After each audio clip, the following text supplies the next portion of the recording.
Hello, good evening. Welcome to Dharmesh Mehta YouTube channel. In the Drug of the Day series, today we are going to talk about streptomycin. Do you know its use, the class of antibiotic it belongs, its mechanism of action? What are the questions expected from this topic? You will get the answer for this question in few minutes. So let's get started. The drug streptomycin belongs to the class of aminoglycoside antibiotics. What are the other drugs? Let's have a look.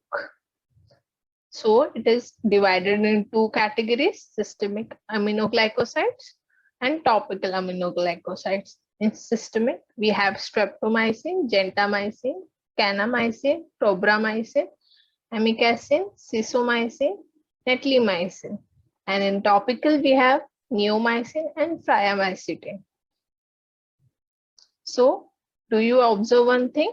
All the drugs are ending with mycin, that is MYCIN or MICIN. The only exception is priamycin. It is not ending with C. So it is easier to recognize an aminoglycoside. So now we will study about streptomycin only. So streptomycin is obtained from Streptomyces raceus. This is an important point to be noted. It is used as a first line drug in the treatment of tuberculosis, and it was previously used for urinary tract infections, peritonitis, streptosiamesis, and etc. But it has low potency and the resistance is developed. We will learn about this term in the further slide. So that's why nowadays gentamicin or other newer aminoglycosides are preferred over streptomycin for this purpose. An important point to be noted from this is we have to remember the use, that is, it is used as an anti-TB drug. Its action is bactericidal. So cidal means bacteria killing. Now it is a narrow antimicrobial spectrum. It means it kills only a specific microorganisms, and these are aerobic gram-negative bacilli, and that with low potency. Now let's look at the mechanism of action. So it is divided in two steps. The first will be transport of aminoglycoside, that is streptomycin, from cell wall and cytoplasmic membrane to cytosols. And second is binding to ribosomes, and which causes inhibition of protein synthesis. So now this is a diagram of bacterial cell wall. So now we will look at the first step. So firstly, a diffusion occurs. What is diffusion? Movement from higher concentration to low concentration.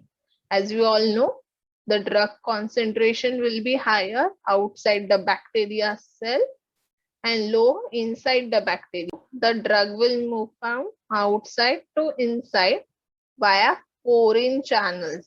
These are small openings present on the cell wall. So now the drug is diffused and it has reached the periplasmic space.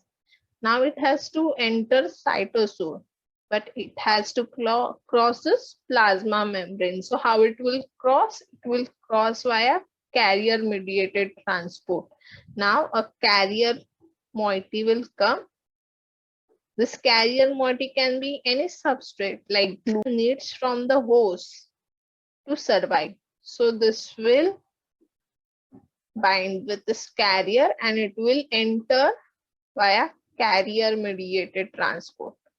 That is, the carrier is carrying the drug streptomycin. The penetration, that is the transport of aminoglycoside, is higher in alkaline pH, that is high pH. Almost 20 times more active, that is 20 times more drug will be entered if the condition around the bacterial cells are alkaline. and it will also increase when taken with inhibitors of bacterial cell wall like beta-lactams and vancomycin. So this cell wall inhibitors will interrupt the synthesis of bacterial cell wall. So as the cell wall is disrupted, it will move, that is the streptomycin will move very easily. Now let's look at the protein synthesis, that is translation. This is mRNA, this is ribosome. The ribosome has 2 units. This is bigger one is 50S, smaller one is 30S. So there are 3 steps in protein synthesis. First, initiation, where tRNA is bringing one amino acid with it. So this pRNA is bringing one amino acid with it, and it is binding with codons present on the mRNA. Process is elongation, where chemical bonds will form with the previous amino acid. And third is termination, that is the protein chain will be removed from tRNA. Now let's look at inhibition. So now our drug has reached the cytosol and then the ribosome of the bacteria. It will bind to 30S subunit. This is an important point to remember. That is, it will bind to this subunit and it will freeze initiation process of protein synthesis. As the initiation process is freeze, protein synthesis will not take place and leading to death of the bacteria. The second mechanism it is showing is disruption of mRNA codon recognition. That is, it will misread the code present here. So wrong amino acid can be joined in the growing protein chain, or the number of proteins can be more or less. So this will lead to wrong protein synthesis, and wrong protein synthesis is not of use for the bacteria. So it can lead to bacterial death. Now let's look at the pharmacokinetics of the drug. It is highly ionized. That is, it is present in ionized form. So it makes it difficult for absorbed or destroyed in the GI tract. IM injection, that is intramuscular injection, is used, from which rapid absorption is taken place. As we have seen, it is neither absorbed or destroyed, so it is excreted unchanged via urine and glomerular filtration. T-half is 2 to 4 hours. A prolonged half-life is seen, that is T-half, in cases of renal insufficiency or low GFR, that is glomerular filtration rate. This low GFR is present in neonates or elderly patients. Side effects includes vestibular disturbance or ototoxicity, nephrotoxicity. This is related to the kidney. The other side effects are rashes, eosinophilia, fever, exfoliative dermatitis, and anaphylaxis.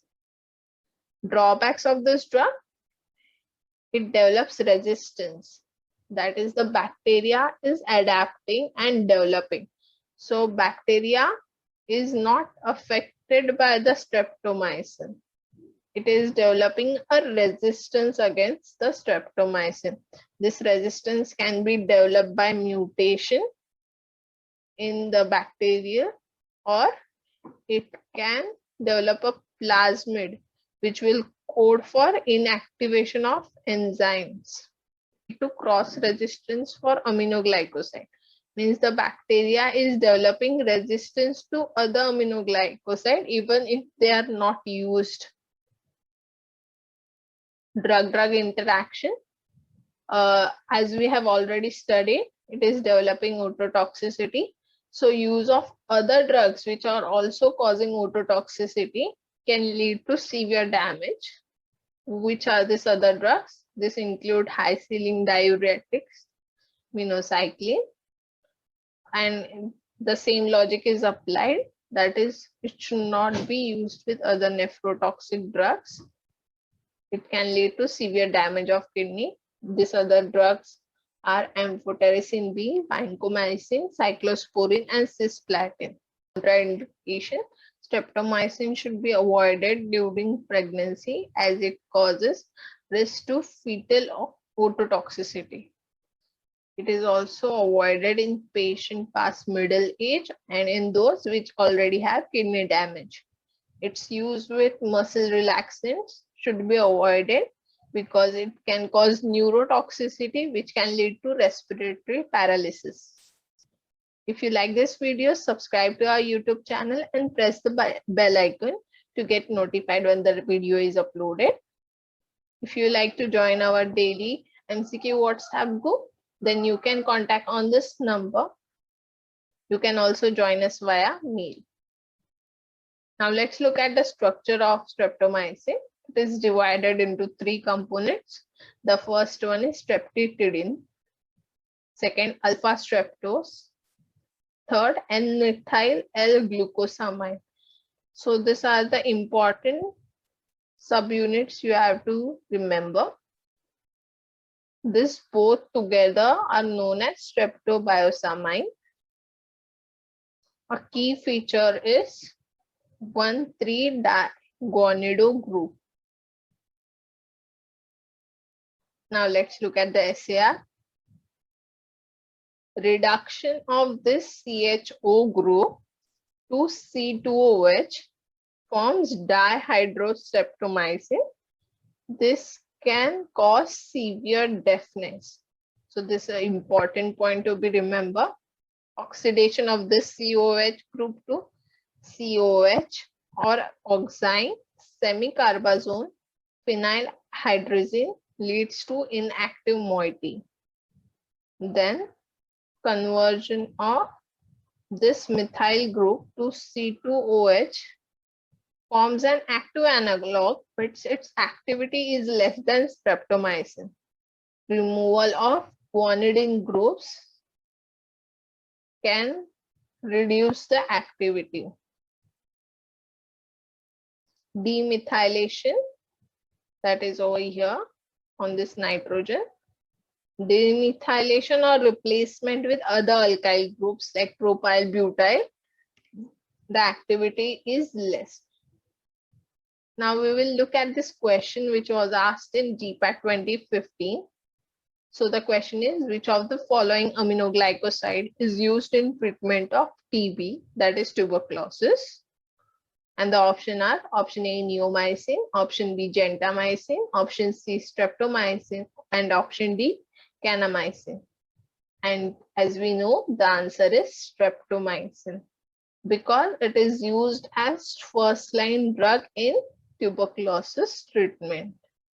The next question is, streptomycin cannot be given orally for treatment of TB because option A, it gets degraded in the GIT.